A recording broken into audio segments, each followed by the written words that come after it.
Hi, and welcome to the show. And today I have with me a friend of mine and a local artist. You know, I enjoy this artist's work so much that I actually bought a painting, and it hangs in our living room, and we love to show it off. So I thought, well, let's have Pam in today and ask her about her art, and I think you'll all enjoy learning more about her. Pam Quataert, thanks for being here with me today. Well, thanks for having me. I And- really appreciate it. I'm sure a lot of people are familiar with your work. You've been on the Art Harvest tour, Yes, and your art was displayed over at the Chehalem, the Cultural Center. the Cultural Center. That's where we first saw your art, Yes, I had a solo exhibit there last year. and it was huge. Yeah, it was. You paint big often. I do. I like painting big. Well, let's get to know you a little bit better. Where were you born? What were you like in high school? Were you constantly drawing and painting? You know, my background in art is, I think, unusual. I didn't have any art classes, even in elementary school or high school. I started studying art when I was in my 30s in 1980, early 1980s. Ever have a thought about it before then? No, but what I found by the 1980s was that my friends were often therapists, which I was a therapist, a mental health therapist, or artist. So I was attracted to that profession or field back then. And I found it fascinating. And we purchased art from friends and had developed somewhat of a collection at our house. And then I started taking classes at night while I was still working full-time in the early 80s. So since then, I've taken 45 credits, academic credits in art, and I study art. I study artists, I read their biographies. I just am something of it's become a passion for me. And you were a therapist, Yes. and you started taking classes at the same time. Do you think those two are related? Were you looking for something maybe to help process all that you were running into as a therapist? That's very perceptive, perceptive question. When mental health therapy is very rewarding work, but it's pretty invisible. The results aren't always obvious, and even when they are clear, they're still invisible. Whereas painting is very visible and very tangible. So I found the balance between doing mental health work and painting, it was very fulfilling. You could act, and the results were right there. Yes, very, very much present in the moment. What was your first painting? Was it before you took a class or in a class, or how did you start? I started taking classes at the Portland Community Schools. My first class was in watercolor, and that was my very first artistic production. Do you remember the painting? Yes, I do. And were you excited about it? Oh, I thought everything was just wonderful. It was a great discovery. And Wow. from there, I went to study pastel painting, and then I studied with people who taught oil painting. And oil painting was the most satisfying to me. Eventually, that led me into painting with acrylics, because I found I could get some of the same effects that I could get with watercolor paintings that I could with acrylics, and I could get some of the really heavy, thick passages that's called impasto, where the paint actually has a thickness that makes it look like a sculpture or a bas-relief. So I could accomplish that with acrylics as well. So I got hooked on using acrylic paint. Well, I'd like to go into that a little more. I know a little bit about oil and acrylic in that oil dries very slowly, so you can come back to it and continue to mix color and adjust. But acrylic, you've got 20 minutes? Or what depends? Tell me. Well, it varies, and you can use retardants in the paint to slow down the drying time, which I do later in a painting. Early on, when I'm laying out what they call blocking in a painting, it's really rewarding to use acrylics because it does dry fast. You don't have to And- wait to come back to it. Right, it's more immediate, and so you can work back into paintings much more quickly and not muddy the paint colors. The paint stays fresh. Now, watercolor, you can get something pretty wet and just like touch your brush to it and it just, things happen. Yeah, Could it's kind of magical. Can you do that with acrylic? Do you thin it down, or tell me Yeah. about that? How do you make it Yeah. act like watercolor? There are a lot of materials that you can buy that will make it more watery. You can use water or you can use thinners. There are lots of products made by Golden, which is one of the big manufacturers for acrylic paints. Most of the manufacturers are producing acrylic materials. So yeah, you can thin down your paints. And I like that about acrylics, is I can get that watery, spontaneous, transparent passages in a painting that that watercolor is well known for.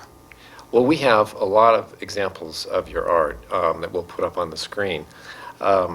I just wanted to ask, this process of watercolor to oil to acrylic, when in there did you first enter, this is, sorry for this question if it's a little crude, but when did you first think, you know, might be able to sell this?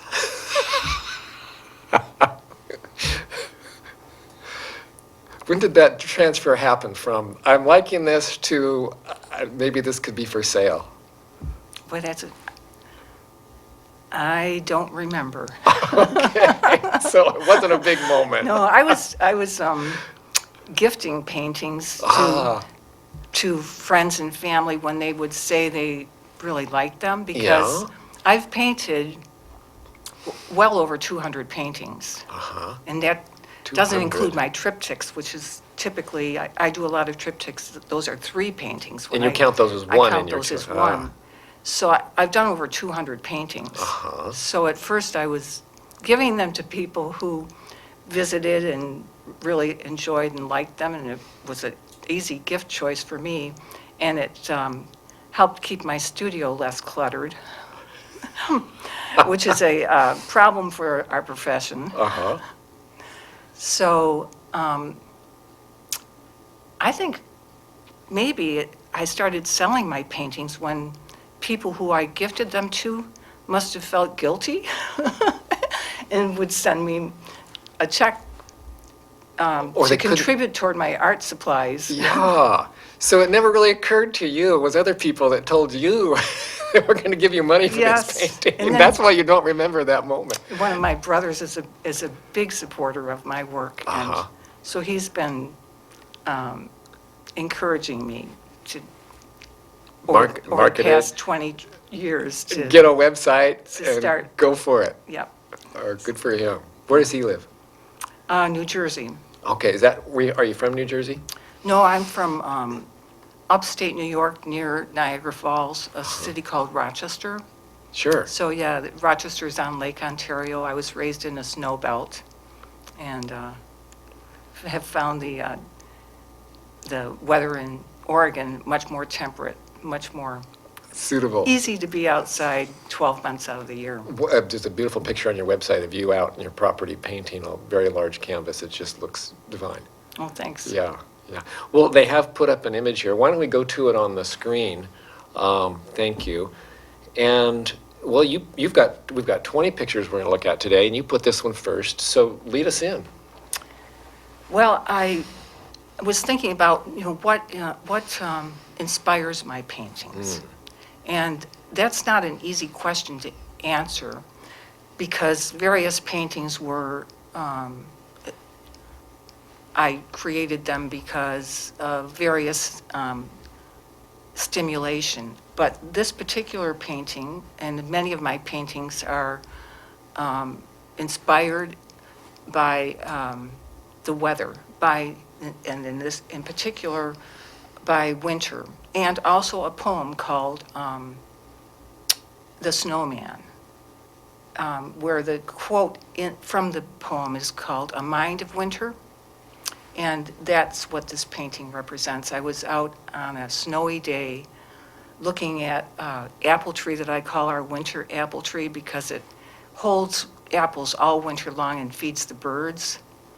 And it was a crystal clear blue sky snowy day in Oregon, which is not as common as it is in the snow belts.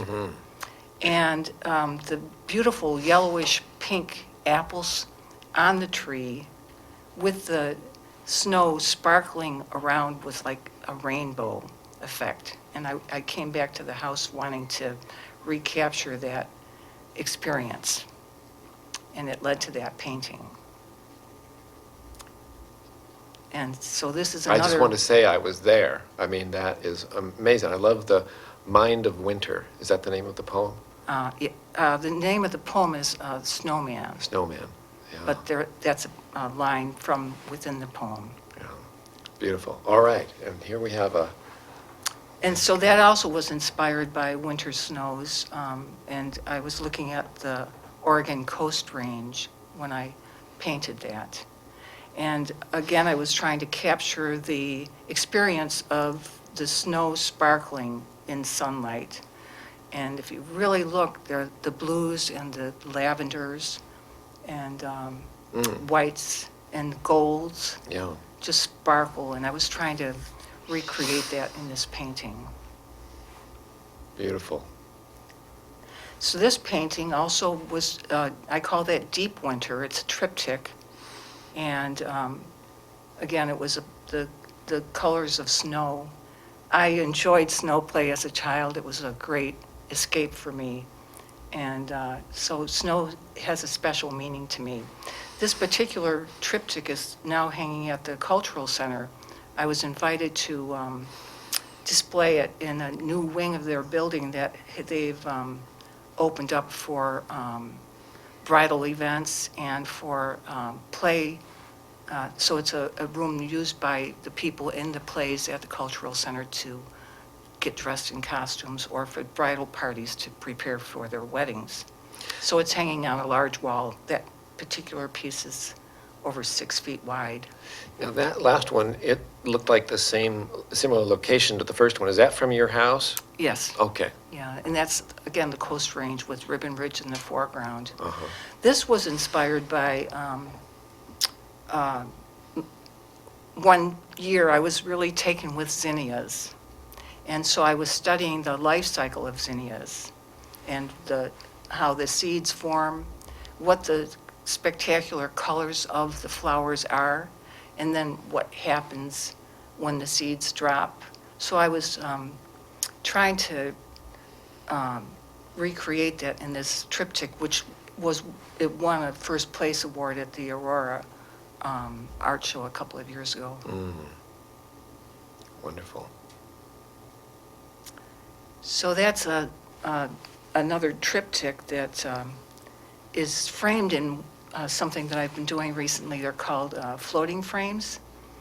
And I've enjoyed the carpentry aspect of putting together these frames that really show off the paintings. Now, carbon-free floating frame, I don't picture what that is yet. What does that Well, mean? it allows for the painting to sit in something that's like a shadow box. Ah, And so there's space around the painting, because I like to paint the edges of my paintings so that the painting kind of continues into the room.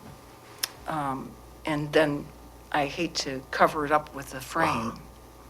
So I've discovered that by going to some really good art shows and seeing these floating frames for the first time, and then going on YouTube and finding out how to make them. So that's a spring scene, and I was trying to capture the beauty of spring flowers. That's a triptych from a few years ago. I was painting in these rich grays. So this is of the life cycle of the oriental poppy. And the grays were inspired by a famous painter named George Braque. He was one of the painters that wasn't given as much credit as Picasso was for the Cubist movement. But he deserves a lot of credit. And his grays were incredibly rich. That particular gray is a mixture of 9 colors. So it's kind of a challenge to get it just right. In reality, it looks a little bit like a taupe gray. Now, one of the quotes you shared with me was by Degas, and what he said about until a painter loses track of what they're doing or doesn't know what they're doing, not until then do good things happen. Yes. Yeah. And do you get into that kind of zone? Do you feel that? Yeah. And you don't know quite what you're doing, but you're doing it anyway. You're just trying it out. Yeah, that is the term I use for it. In fact, I call it the zone. And it doesn't happen often, but it's a very rewarding time period that happens with paintings sometimes. And I kind of know when it's happening, and I certainly know the next day because I'll look at the painting and I'll say, how did I do that? Because it's like, So sometimes your work, does that intimidate you a little, that you could never do that again? Oh, How will you yes. ever do that? oh, it's, when people talk about painting being fun, Yeah. I have trouble with that because for me, it's a challenge. And I love challenges. I love problem solving. I like stretching myself. One of the reasons I'm here today is being on television is a bit of a stretch. But I like that aspect of painting. And so I wouldn't call it fun, but I would say it's very rewarding. One of my favorite artists, Hans Hofmann, he was the teacher in New York and in New England. He taught the abstract expressionists, and almost all the original abstract expressionists studied with him. And he said he didn't see how a painter could not be optimistic. Despite how pessimistic it was, and it was like in the 1940s, he didn't see how one could paint without feeling optimistic. And I think that really captures it for me. That something good will come of this. Well, it just makes me feel good, pushing paint around and trying to create something of beauty. All right. Now, is this impressionistic? Well, expressionistic, I would say. I'm- Impressionistic had more to do with Monet and water Okay. lilies. I misheard. Expressionistic. Yes. And that's what how you would describe your painting that way? Yeah, that's been, I've probably studied that art movement more than any other art movement. And one of the reasons being that it's the first art movement that was founded in the United States. And it was in the 1930s and 40s, the WPA was responsible for subsidizing a lot of the artists that congregated and worked together, and this art movement evolved as a result of it. And tell me some other artists that were expressionists, early expressionists. Maybe the most famous would be Jackson Pollock. My most favorite abstract expressionist is Willem de Kooning. Joan Mitchell is a famous female abstract expressionist. Lee Krasner, who was married to Jackson Pollock. Elaine de Kooning, who was married to Willem de Kooning. There are lots of them. You are a student of art as well as an artist. Yes, I love reading about it. What do we have here? So this was a triptych that Calla Lilies caused me to paint. It's painted on wooden panels, and I think it's over 6 feet wide.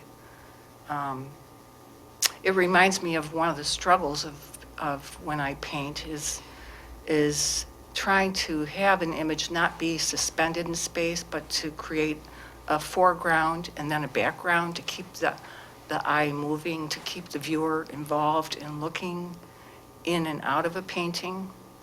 And that's one of the things that the abstract expressionists attempted to do. They talked about it as being the push-pull of a painting, moving in and out of it and being involved and engaged.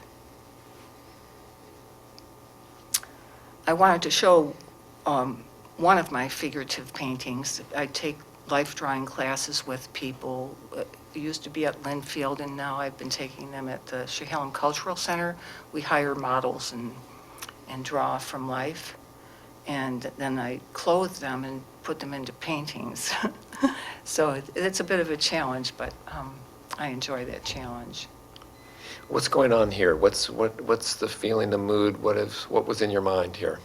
I think I was just trying, I loved the pose. I liked the way the model was standing. And it seems somewhat, I think this one's called Solitude. And I think that's what it captures for me is someone in thought, deep in thought. That's a landscape that I painted recently that is hanging in someone's home. This is one I painted that is an attempt to capture the uplifting experience of spring and the forsythias that I look forward to seeing every year. I look at that painting every morning.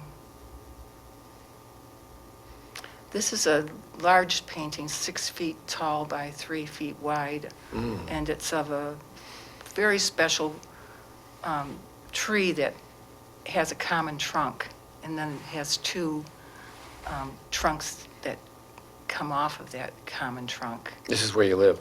Yes. And I call that painting Return to Reason, which has to do with Thoreau, Henry David Thoreau, and the solace that he found in nature. Now, I know that John Phillips, your spouse, loves this property you're on. He must be so delighted that you kind of memorialize these special places in your art. Well, thank you. I hope he does. I think he does. Well, I know he's a No, big he does. He's a big supporter, He is promoter a of yours. tremendous supporter. Yeah. This is the Coast Range, and I was trying to capture the experience of how vibrant fall colors can be and abstracting it as much as possible. This is a painting of high summer from a friend's home. A group of us got together and did some plein air painting, and that's setting in one of the floating frames that I made not too long after I started. Now, plein air, that's a fancy word for... Oh, for fresh air, creating the painting, making the painting outside when you're looking at the scene. So you and some friends go set up on a hill and paint together. Yes, that's what we did. And that was more of a fantasy piece based on scenes that I've seen and trying to give the feeling of the early morning mist. A fantasy now, meaning that just came from your head? Mm-hmm. Ah. But that happens. It happens a lot with artists. In fact, I was just watching a video of Cecily Brown, and she said the same thing that lots of older artists have said, which is they don't really even look at the subject matter. They remember it and go from their head. So I think I was doing that when I painted this. And that's an actual spot, of course, that I have exaggerated with colors that I love. It's an area called Fern Pond that has some beautiful trees and ferns growing around it. Now, I kind of chuckled there when that came up and you said that's an actual place, because I didn't get that when I first looked. The one No. before that was a fantasy, that was an actual place. And this you've, what did you say? Well, I just was attempting, I'm using, in that particular painting, I'm using some sand. So there's a lot of texture in that painting. Then I scratched into it, which that's a technique called sgraffito. And so there's like a depth to it, thickness, and then scratching in. But I was using colors that I'm a bit of a color junkie. That's been part of my evolution in painting, is I started out with some pretty somber colors, and now I'm really in love with bright colors, which I'm wearing today, one of my favorite colors. Now, sgraffito, is that? Mhm. When did you decide, I'm going to do sgraffito? And you'd never done it before, and you start doing it. What happened? I don't remember how it happens. I must have been in the zone. Uh-huh. I can explain it that way. Uh-huh. But I love using different tools when I paint. Mm-hmm. And so that painting represented it. This one is one of my most recent painting, and it's of a series that I've started that I'm very excited about. I'm using a material in there that is somewhat iridescent, just in spots, so when there's ambient light in the room, the painting lights up in a different way than it does. But this is of the spring camellias, and the next one is a continuation of that idea, but now I've changed it to doing the wildflowers on our property. So this particular flower is the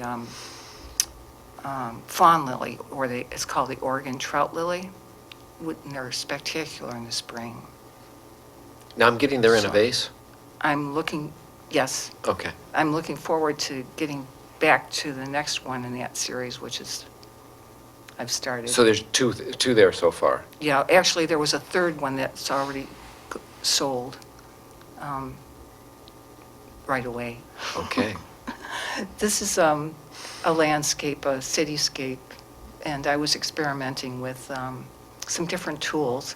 One of the artists who I like to study his work is, his name is Gerhard Richter, and he uses palette knives, and so I was trying palette knives on that, dragging them across to unify the color, and then I was trying out some tools, some fencing, where I was dabbing the paint through fencing, and I was really happy with the results. So, Well, you are not, you're not stagnating, it seems like. You're not stuck in a rut. You are always, it seems like, on a new road. I'm going to try this. I'm going to try that. I'm going to get some fencing. it's true. Oh, and here's some flowers It's- grew up in front of the city, it looks like. Oh, here, what's going on there? Well, again, that was more using the Gerhard Richter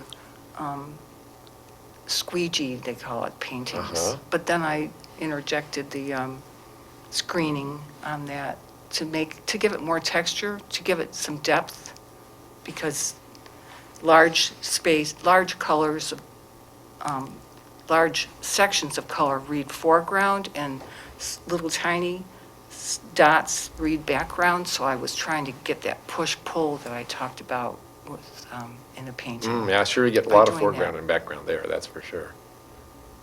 Well, looks like that's the end of them? Yes, so the last two were just examples of, well, this one is an example of some of the abstract work. The show that I had at the Cultural Center was all my abstract work, but that's what they selected for that show. Mm-hmm. So there were 18 paintings of my abstract work at that particular show. Well, Pam, did you have any idea you were so creative before you started this? No, I didn't. But Wow. I think we all have that in us, that each of us wants to be creative in some way.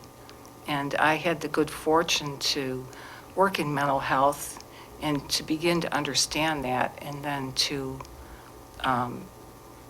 be assertive in trying to find my voice, my creative voice, which is in painting. But- Well, I think you found it, and I certainly you. enjoyed hearing it today. Thank you so much for being here. You're welcome. Thank you.